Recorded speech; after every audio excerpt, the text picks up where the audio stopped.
చేయడానికి మేము సిద్ధంగా ఉన్నాం, నిరూపణ చేయడానికి సిద్ధంగా ఉన్నాం. రండి. మీరు రెవెన్యూ వాళ్ళని, అదే రకంగా ఈ మైనింగ్ డిపార్ట్మెంట్ని, రెవెన్యూ వాళ్ళని, మైనింగ్ డిపార్ట్మెంట్ని తీసుకుని మీరు రండి. టైము ఎక్కడ, ప్లేస్ ఎక్కడ అని కూడా మీ వాళ్ళే చెప్పారు. టైము, ప్లేసు ఎమ్మెల్యే గారు నిర్ణయించండి.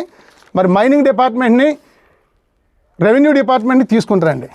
మావిడాడు వెళ్దాం. అదే రకంగా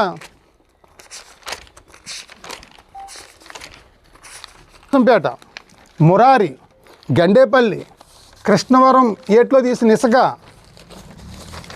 మరి అదే రకంగా టోల్ గేట్కి తగలకుండా పోలవరం కాలువ గట్టు నుంచి వందలాది లారీలు, అవి నాయకంపల్లి, ఎన్టీ రాజాపురం, రంపయ్యర్రంపాలెం, సూదికొండ, వీర్లంకపల్లి, బావాజీపేట మధ్యలో పెద్దకొండ, అక్కడ కాలువగట్టు. మైనింగ్ డిపార్ట్మెంటు, రెవెన్యూ డిపార్ట్మెంట్తో మీరు ఎప్పుడు వచ్చినా సరే నేను సిద్ధం. నేను మీతో పాటు వచ్చి అక్కడ దగ్గరుండి కొలతలు కొలిపించి, ఈ 2 సంవత్సరాల్లోని తీసిన కొలతలు, పొడవు, వెడల్పు, లోతు మెజర్మెంట్స్ తీసి ఎన్ని లక్షల క్యూబిక్ మీటర్ల మట్టి మీరు అవినీతి చేశారో నిరూపించడానికి నేను సిద్ధం. నేను ముందే చెప్తా ఉన్నాను, నేను సిద్ధం. ఇది వరకులాగా మీకులాగా ఏంటంటే మట్టి దోసావు, నువ్వు సొసైటీలో ఇన్ని కోట్లు తినేసావు, నువ్వు సొసైటీలో ఇన్ని కోట్లు తినేసావు, నేను నిరూపిస్తానని రాత్రులు మళ్ళీ మాట్లాడేసుకుని పొద్దురికే ఉండదు. అలా ఉండదు. పాటశెట్టి సూర్యచంద్ర. నిలబడతాను, నేను పోరాడతాను, నిరూపిస్తాను. నేను నిరూపించలేకపోతే జగ్గంపేటలో మీరు బహిరంగ సభ పెట్టండి.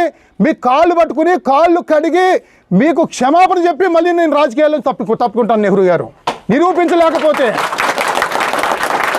నేను సిద్ధం. మీరు మాట్లాడించిన, మీ వాళ్ళతో మాట్లాడించారు, రా కబడ్దార్ నిరూపించన్నారు, నేను సిద్ధం. అదే రకంగా నేను సుబ్బారావు, కృష్ణవరం.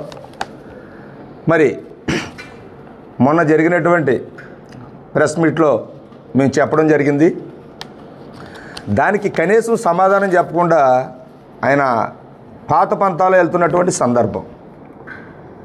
మేము అడిగిన దానికి ఆ గ్రామంలో ఉన్నటువంటి నాయకులు మాట్లాడినటువంటి సందర్భంలో నువ్వు ఐఎస్ఎల్ నువ్వు దెబ్బేసావా లేదా, అయితే నువ్వు సిమెంట్ రోడ్లు వేసినప్పుడు నువ్వు 1500 తీసుకున్నావా లేదా,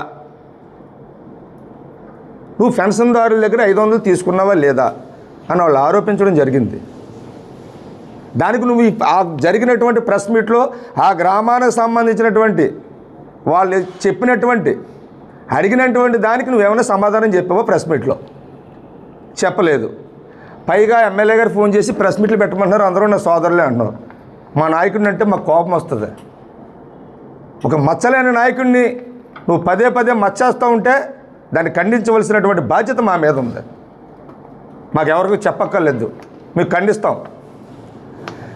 ఇకపోతే మట్టి, ఇసుక బాగా ప్రధానంగా ఈ రెండాట్ల మీద 200 కోట్లు వచ్చింది అంటున్నాడు.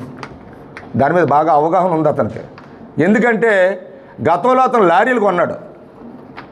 మీ అందరికీ కొంతమంది తెలకపోవచ్చు. లారీలు కొని వ్యాపారం చేశాడు. మరి అప్పుడు ఎన్ని కోట్లు వచ్చిందో అతను చెప్పాలా. లారీ కొనుక్కున్నవాడు, లారీ ఓనరు మట్టి తోలుకుని వెళ్ళి వ్యాపారం చేసుకుంటే ఆ అభాండం ఇక్కడ నాయకుల మీద వేస్తున్నాడు. గతంలో అతను ఇల్లు కట్టాడు. ఆ ఇల్లు కూడా నాకేమీ లేదు, మీరందరూ సాయం చేయాలని చెప్పేసి అని ఇల్లు కట్టుకున్నటువంటి సందర్భం. నీ ఇల్లు కట్టుకోవడానికి నువ్వు ఎక్కడి నుంచి తెచ్చుకున్నావు ఇసుక? సోమవారమో, కృష్ణవరమో, లేకపోతే పాలమో అక్కడి నుంచే కదా తెచ్చుకున్నావు, ఏలేరు నుంచే కదా. నీ ఇంటికాడ పునాదిలో మట్టి వేసుకోవడానికి నువ్వు ఎక్కడి నుంచి తెచ్చుకున్నావు మట్టి? నువ్వే స్వయంగా టాటర్ వేసుకుని వచ్చి కృష్ణవరం వచ్చి మట్టి తెచ్చుకుని నీ పునాది కప్పెట్టుకున్నావు. అంటే నువ్వు కప్పెట్టుకుంటే అది మంచిది. ఎదటోళ్ళు ఇల్లులు కట్టుకుని పునాదులు కప్పెట్టుకున్నా, సైడ్లు కప్పెట్టుకున్నా అది అక్రమం, కోట్ల మీద అని చెప్పేసి నువ్వు ఒక దుష్ప్రచారాన్ని చేస్తున్నావు. కొలతలు అంటున్నావు, కొలతలు కొలు తప్పేమి లేదు. నువ్వు సర్వేరుగా ఒకవేళ అవుతారు, వెతుతాము ఒకవేళ మళ్ళీ కొత్తగా ఎందుకు మళ్ళీ రెవెన్యూ గట్టనే నువ్వు కొలిచేసుకో. కాబట్టి ఇక్కడితోటన్నా సరే నువ్వు వాస్తవంలోకి రా. అసలు ఎందుకు ఆయన మీద ఎందుకు నేను అబండాలు వేస్తున్నాను వ్యక్తిగతంగానే అని ఒక ఆలోచనకు రా. ఎందుకు మాట్లాడుతున్నావు అన్నది. నీ గ్రామంలో ఉన్నటువంటి ఇల్లులు కట్టుకునేవాడిని ప్రతి ఒక్కరు కూడా ఏలేరిస్కే వాడతారు. ఏలేరుపై ఇసుక తోడేస్తున్న తోడేళ్ళు, ఇసుక తోడేళ్ళు.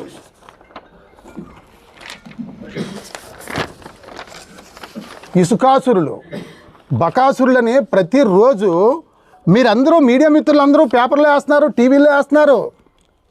ఏంటి అక్కడ మట్టి ప్రొక్లైనర్లతో ఆఖరికి ఏంటంటే చూడండి, ఈ పడవల మీద డ్రిడ్జింగ్ మిషన్లు తీసుకొచ్చి భూమిలో ఉన్న ఇసుకని తీసేస్తున్నారు. మట్టి అక్కడ ఇప్పుడు స్టిల్ ఇప్పుడు వెళ్ళి చూస్తే అక్కడ మురారి గండేపిల్లో వందలాది లారీలు తిరుగుతూ ఉన్నాయి, మామిడాల్లో తిరుగుతూ ఉన్నాయి. ఇక్కడ మన పోలవరం కాలువగట్టు ఇక్కడ మన కృష్ణవరం బూరుపుడి మధ్యలో యాలంక జరుగుతుంది. అక్కడికి ఎంత దారుణం అంటే ఈ పోలవరం కాలువగట్టు లారీలు వెళ్తూ ఉన్నాయి. ఏంటి టోల్గేట్ తగలకుండా. ఈ టోల్గేట్ వాళ్ళు గవర్నమెంట్ ఏం చేయారంటే ఆదాయం పోతుందని చెప్పేసి పెద్ద పెద్ద గడ్డలు అక్కడ పోలవరం కాలువగట్టుకి వేస్తే ఈ నెహ్రూ గారికి కూడా ఉండే ప్రధాన నాయకుడు అక్కడ మిషన్ తీసుకొచ్చి గడ్డలు తీయించేసాడు. ఆ టోల్గేట్ వాళ్ళు NH5 వాళ్ళు వచ్చి వీడియోలు తీస్తుంటే సెల బద్దలు కొట్టేసి మిషన్తో తొక్కిచ్చేస్తానని చెప్పాను నెహ్రూ గారి మనుషులు. అంటే ఇంత దారుణమా? సాక్ష్యాలు ఒకటే సాక్ష్యం, అక్కడ లోతు పొడవు వెడల్పు నేను చూపించడానికి సిద్ధం. ఈ 2 సంవత్సరాల్లోనే 200 కోట్ల పైనే. దాన్ని ఎత్తుపల్లాలు సరి చేసుకోవడానికి గ్రావెల్ తీయటం జరుగుతూ ఉంది. వాస్తవం.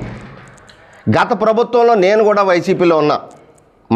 ప్రస్తుతం నేను గండేపల్లి మండలం వైసీ ఎంపీపీగా కూడా చేస్తున్న సందర్భం. నవరత్నాలు పేదలందరికీ ఇళ్ళు అనే ఒక స్కీమ్ పెట్టాడు గత ముఖ్యమంత్రి గారు, మీ అందరికీ తెలిసే ఉంటుంది. కాకినాడ పట్టణానికి దాదాపుగా 260 ఎకరాలు నేమాం గ్రామంలో ఆ ఇళ్ల స్థలాల కోసం సేకరించడం జరిగింది. ఆ పేరు చెప్పి అప్పటి కలెక్టర్ మురళీధర్ రెడ్డి గారు ఒక జీవో ఇచ్చాడు. సూరంపాలెం గుల్లమెట్ట నుంచి ఆ నేమం సైట్కి పట్టుకెళ్ళి మట్టి కప్పెట్టండి అని. ఆ జీవో కాపీ కూడా నా దగ్గర ఉంది. దాదాపు 23,000 లారీలు పైగా తరలించుకుపోవడం జరిగింది. అంటే ఎందుకు చెబుతున్నానంటే ఇదంతా ఆ ప్రభుత్వ విధానాలలో అప్పటికప్పుడు జరుగుతూ ఉంటాయి.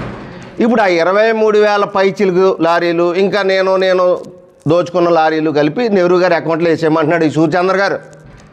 ఈ వేళ పట్టుకుని వస్తాడట ఈయన. 2005లో ఈ నియోజకవర్గంలో పొక్లైను, జేసీబీ, ఈ టిప్పర్ ట్రాక్టర్ల వ్యవస్థ వచ్చింది. అప్పటి వరకు రైతు వారీగా కంకర తోలుకుండే వాళ్ళ మనుషులు పెట్టి ఆ వ్యవస్థ వచ్చినప్పటి నుంచి జరిగిన ఈ తవ్వకాలన్నీ కూడా ఈయన అకౌంట్లో వేసేయడానికి ఈయన తెలివితేటలు ఉపయోగిస్తూ ఉన్నాడు.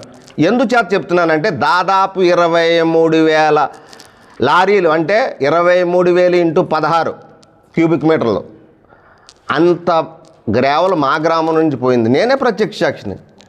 ఒక ఆత్మాభిమానం వ్యక్తిగా అప్పటి శాసనసభ్యుడు నా సోదరుడు తోడళ్ళు కూడా ఏంటి మా ఊరు గ్రావెల్ ఆడెవడో పట్టుకెళ్ళిపోవటం ఏంటంటే ఏమీ చేయలేని స్థితి. మా ఊరు గ్రావెలో ఆ కలెక్టర్ మురళీధర్ రెడ్డి గారు ఆర్డర్ ప్రకారం కాకినాడ తరలించిపోవడం జరిగింది. అంటే ఇవన్నీ కూడా నెహ్రూ గారి ఖాతాలో వేసేలే నీ పాఠం సుట్టి సూర్యచంద్ర దురభిప్రాయం. అందుచేత నేను గౌరవంగా సూచించేది ఒకటే, ఈ నియోజకవర్గంలో అభివృద్ధి అంటే ఏటో రుచి చూపించిన వ్యక్తి జ్యోతుల నెహ్రూ గారు. దయచేసి అభివృద్ధిని అవినీతి అనే ట్యాగ్లైన్ వేసి అడ్డుకోవద్దు సూర్యచంద్ర. ఏదైనా విషయాలు ఉంటే నీ నాకు బావతోడు మా కొంచెంవారు ఆడపడుచులు వాళ్ళకి ఇచ్చాం, వాళ్ళ ఆడపడుచులు మేము తెచ్చుకున్నాం. దయచేసి మనం నెహ్రూ గారి దగ్గర సర్పంచులుగా చేసిన వ్యక్తులుగా చెప్తా ఉన్నాను, అభివృద్ధి చేసిన వ్యక్తి మీద అవినీతి మరకేసి అభివృద్ధిని అడ్డుకోవద్దు. ఎవరెవరో చేసిన ఒక మాట సామెతోటి ఉంటుంది గ్రామాల్లో, పంజరుపు పోయినోడు ఒకడైతే తలుపు తీసినోడికి వచ్చిందని. ఆ రకంగా నువ్వు మాట్లాడుతున్నావు. ఇక గౌరవంగా ఇక్కడ నుంచి అయినా సరే దీనికి ఫుల్ స్టాప్ పెట్టి హుందాగా వ్యవహరించు, నిర్ణయాత్మకమైన సలహాలు అభివృద్ధికి పాటుపడని సందర్భంగా తెలియజేసుకుంటూ మీ అందరికీ నమస్కారం. పథకాలు ఆఫ్ చేస్తారు, ప్రతి ఒక్కరు ఏదో ఆశ ఉంటుంది. పథకాలు ఆఫ్ చేస్తారు, కేసులు పెడతారు, దౌర్జన్యం చేస్తారు, తిడతారు, కొడతారు. ఇప్పుడు నేనే ఇంత పోరాటాలు చేసి, ఎన్నో నిరాహార దీక్షలు చేసి, ఎన్నో యుద్ధాలు చేసి, ధర్నాలు చేసి నాకే కబడ్దారు తొక్క తీసేస్తాం, తోలు తీసేస్తాం, నువ్వు ఎలా తిరుగుతావో చూస్తాం, నువ్వు గ్రామంలోకి ఎలా వస్తావో చూస్తావు, నాకే వార్నింగ్లు ఇస్తున్నారు. ఇంకా సామాన్యులకి ఏ రకంగా వార్నింగ్లు ఇస్తారు? వాళ్ళు ప్రతి ఒక్కరు వ్యాపారాలు చేసుకుంటారు. ఇలా దేశంలో మట్లు ఎవరు తోలడం లేదా? తోలుతున్నారు. ఆయన సొంత భూముల్లో తోలారు. ఎక్కడనైతే రైతుల దగ్గర కొని పర్మిట్లతో మట్టి తోలేరు. ఆయన వ్యాపారం చేశారు తప్ప అవినీతి చేయలేదు. ఆయన అది పబ్లిక్గా చెప్పగలం మేము. నువ్వెవరెవరితో మాట్లాడేసి ఈ వీడియోలు తీసేయడం కాదు. మామూలుగా ఒకసారి ప్రజల దగ్గర తిరిగితే తెలుస్తుంది మామూలుగా. కాబట్టి మీరు అసత్య ఆరోపణలు మానేయండి. మీరు ఏమైనా ముందు మీరు నిరూపించుకోండి. మీ బ్యాంక్ స్టేట్మెంట్ తీసి మేము ఏముంది కదా అపవాది, ఇంకా ఊళ్ళో లీటర్ల మీద సిమెంట్ రోడ్డు మీద వదిలేసారని దాని జోలికి పోవడం లేదు నేను. మేజరు మీరు ప్రూఫ్ చేసుకోవాల్సిందంటే జనసేన పార్టీ నుంచి మీ లక్ష్యాన్ని కాదనుకుని బయటకు ఎందుకు వచ్చారు అది ప్రూఫ్ చేసుకోండి. అది ప్రూఫ్ చేయాలంటే మీ కుటుంబ సభ్యులు బ్యాంక్ అకౌంట్ అంతా బయట తీయండి. మీరు ఇచ్చిన మొక్కలు ఏమీ లెక్క చెప్పండి. అప్పుడు ప్రజలు చెప్పి అప్పుడు మీరు స్వచ్ఛందంగా బయటకు వచ్చి ఎదరోళ్ళని విమర్శించండి. గులువింద పూస వల్లే మీరు ప్రవర్తిస్తాను. జ్యోతి నెహ్రూ గారు రావాలా, జ్యోతి నెహ్రూ గారు ప్రెస్ మీట్ అంటే పెట్టరు. పెడతారు ఎప్పుడు ప్రజలు అడిగినప్పుడు ప్రజలు చెప్తారు తప్ప నీకటి లోటాకాలి చెప్పవలసిన అవసరం ఆయనకి లేదు. ఓకే, ఆయన కౌంటర్ మా తప్పు ఏంటంటే అలాంటోడు ప్రెస్ మీట్ పెడితే మేము ప్రెస్ మీట్ పెట్టి చెప్పడమే పెద్ద తప్పు. పోనీ అయ్యింది చెప్పాం, ఇదే లాస్ట్ ప్రెస్ మీట్. అటు మనం ఏమిటంటే మనకి ప్రజల్లోకి వెళ్ళాలి, ఏదో విధంగా న్యూస్ కావాలి ఆయనకి. కాబట్టి నీకేమన్నా సవాల్ ఇచ్చినావు కదా నెహ్రూ గారు నిరూపించాలని, నీ సవాల్ మేము స్వీకరిస్తున్నాం. ఆ గత గవర్నమెంట్లో ఉన్నాయని నిరూపించే ముందు నిన్ను కడిగేసుకో ముందు, అప్పుడు స్వీకరించి నీ సవాల్ని మేము రెడీ. ఎక్కడికి రమ్మన్నా ఊరుబుడు రమ్మన్నా జగ్గంపేట రమ్మన్నా ఎక్కడికైనా మేము రెడీ.